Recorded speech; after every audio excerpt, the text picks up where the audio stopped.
Туризмот и угостителството, градежништвото, медиумите, занајчиите, текстилната индустрија, зелените пазари и услугите во домовите и понатаму се најчестите сектори каде се појавува скриена или сива економија.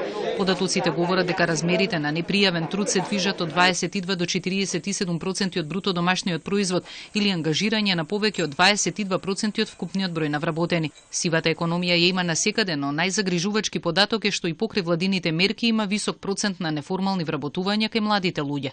Со последната анализа од преминот на младите на пазарот на трудот од страна изработена од страна на Меѓународната организација на трудот се покажа дека водиме во регионот во однос на стапката на неформално вработување кај младите, тоа се процентуално околу 45%, што е еден сигнал дека треба уште повеќе да вложуваме напори за негово сузбивање. Непријавениот труд води кон даночна евазија или непријавување на приходи, манипулации со ДДВ и избегнување или плаќање пониски даноци. Секој да знае да каже не, особено младите да се едуцираат, значи младите кои што се уште во школските клупи, да се едуцираат, да знаат утре да се почитуваат себе си, да кажат не на работата на црно. Без усвојување и спроведување на меѓународната регулатива, даночното затајување и измама ќе продолжат, а сите на крајот ќе бидат поразени, беше речено на дебатата за даноци, неформална економија и корупција во земјите од Западен Балкан.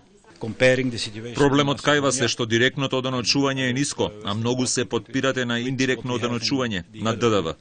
Данокот со рамна стапка не е фер. Овој приход треба да се оданочува според прогресивна скала.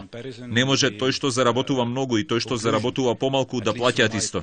Хуцбан советува повеќе да се работи на развој на вториот пензиски столб, бидејќи првиот за 20 до 30 години има ниска вредност. При склучувањата на колективните договори треба да се бара дел од платите и придонесите да се инвестираат во вториот столб. Тоа според Хуцбан е клучниот чекор за достоинствена пензија, која нема да штити од сиромаштија, туку ќе овозможи живот според нашите стандарди.